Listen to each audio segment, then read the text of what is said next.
Амансыздар ма, құрметті оқырмандар, каналыма қош келдіңіздер. Қазақ тіл каналымның дамуына үлес қосып жатқан әрбір жанға алғысым шексіз. Амандық пен жақсылықта болайық.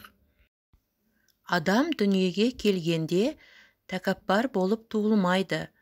Адам туылғанда таза, пәк күйінде болады.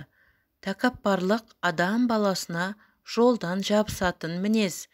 Бір, екі белестерді бағындырған кезде, бір жұмыстарын өрге домалаған кезде, жолың ашылып, армандаған армандарыңа, алға қойған мақсаттарыңа жеткен кезде, бір кісілерде тәкаппарлық мінез пайда болады.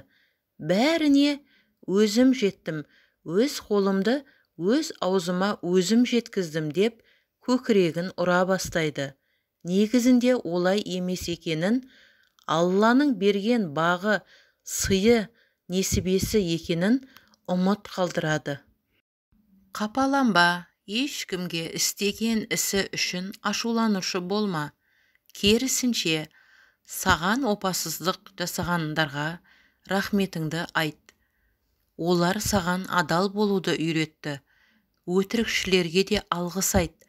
Олар саған шындықты көруге көмектесті. Кеткен нығметті қайтара алмайсың, қалғанның қадіріне жете біл. Өз өміріне ешкімді араластырмайтын адамдарға тәнтімін. Ақиқатты өздігінше іздеп, әлемін бір түйірден құрап алады. Айналасындағы таң қалған, не сынап мінеген адамдарға мән бермейді.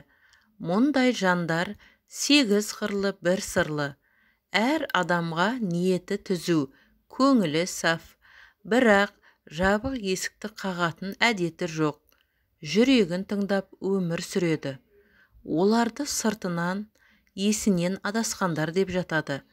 Бірақ олар өмірді шын сүйеді. Өмір де оларға құшағын айқара ашып, алдан тек ең кереметін тосады.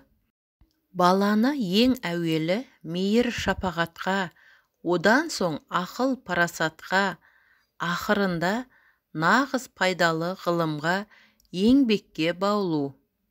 Адал адамдардың досы көп болмайды, өйткені олар жағымпаздануды білмейді. Сырың болса теңізге айт, өзімен бірге шайып кетеді. Сенбейтін адамыңа айтпа, өсек етіп жайып кетеді. Арам ойын іске асыру үшін халықты қалқан қылып сөйлейтіндер түбінде сол елді жаудың найзасына түйретіп тынады.